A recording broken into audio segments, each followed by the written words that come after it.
off. Day to day, I get so many questions about whipped wax. Are you absolutely kidding me? I'm making a video on how to do this correctly, and I can't even do it correctly on video. Whipped wax is by far one of my favorite things to do.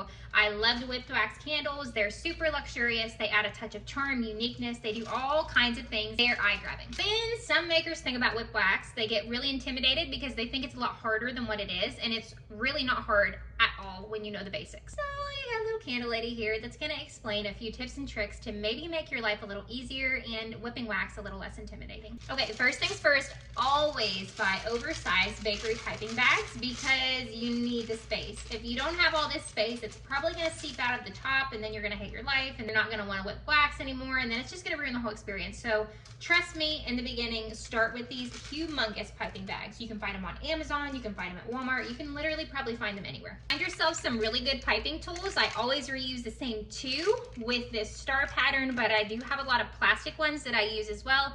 I just can't reuse those, I have to throw them away. So I love to buy these because I can just heat them up, get the wax off, and use them again. Isn't she lovely? This is our whipped wax we're working with. It smells like gardenia, smells beautiful, and it's just this really pretty tannish brown. The question that I get asked most frequently is, do you scent your whipped wax? Do you add fragrance oil to your whipped wax? Well, abso-freaking-lutely I do, because it's part of the candle. We're gonna whip it on top of this candle. It's wax, and when the customer goes to light the wick, you need scent coming from that whipped wax too. You can't just have unscented whipped wax. To be truthful, a lot of the candles that I make that have whipped wax don't require extra fragrance. So for instance, if I pour a large batch of wax and add gardenia fragrance oil to the whole batch, and I know that I want a white candle with white wax, I'm gonna pour my candles and then pour the leftover wax into a mixer and just mix it up until it gets to that frothy, foamy, whipped look, and pipe it and go from there. If I wanted to make a blueberry pumpkin swirl candle and I wanted my base to be pumpkin, I would scent my bottom wax in pumpkin, and then maybe I would scent my whipped wax in blueberry, which would require 2 different wax batches, but it's the same exact way each time, except you're just whipping the other wax to get that whipped effect. When I first started, I stirred my wax about every 30 minutes until it got to that whipped consistency. Did it give the perfect consistency? No, but it was something to start with. And then I started using a handheld mixer, held it and mixed it. Found that I was kind of wanting to prioritize doing other things while waiting. So I purchased a standalone mixer, and I just have it blended and mixed as I'm doing things periodically. This has been done with just a stand mixer. Perfect. Wax is colored with a color dye chip that I put in as the wax was liquid.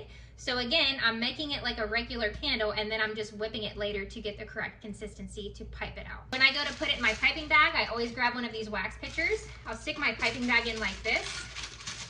This is gonna be really hard to do one-handed.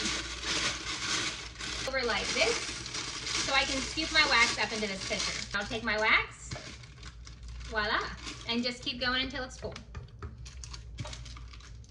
Another question that I get asked all the time is, how do I know the texture and consistency is right of my wax? How do I know it's gonna be whippable? Well, it's pretty easy once you get the hang of it, because you're always gonna look for that Cool Whip consistency. You want it to whip. If your wax is still a little runny when you've been whipping it, you probably need to whip it a little bit longer, because if I'm scooping it up and it's running down off the spoon, it's probably not gonna hold up very well when I go to pipe it into my candle. Now that I've got all my wax into my bag, I'm just gonna take my bag out. Just like this. Beautiful. And I'm smushing it. It literally feels like a marshmallow fluff cloud. That's perfect. So you go ahead and get your piping bag filled with your whipped wax. You want to sit it down and go do something else. This isn't baking. It's not going to work. It's going to harden, and then it's not going to come out of your little pipette. So you need to pipe it out as soon as you put it into the bag. Let's see if I can do this one-handed. If I can squeeze this out one-handed like that, you know it's a good consistency. Look at that.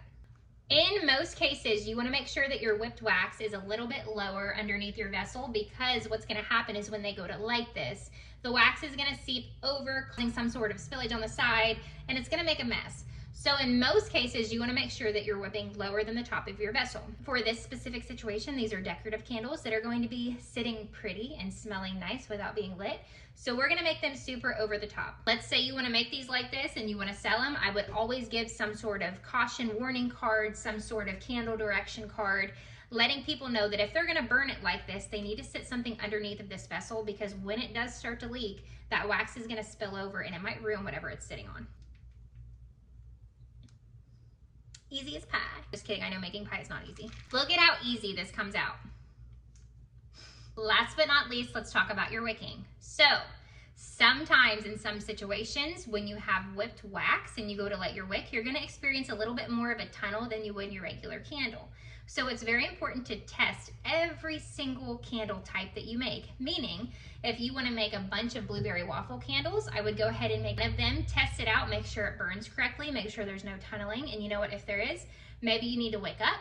Maybe you need to look at double wicking. It's all gonna depend on the fragrance oil and the jar size and the wax that you're using. What's crazy about candle making is there's so many factors. I'm not just give you one direct answer to all of your questions. So testing is super, super important. Not only to make sure that this candle is not gonna underperform, but you don't want it to overperform and be a hazard to somebody else's home or personal space. So when you go to make your first whipped candle, I wanna make sure number one, you're informed. Number two, you're excited. And number three, you're ready to just take on a whole new world of customers because whipped wax is where it's at. Thanks for watching.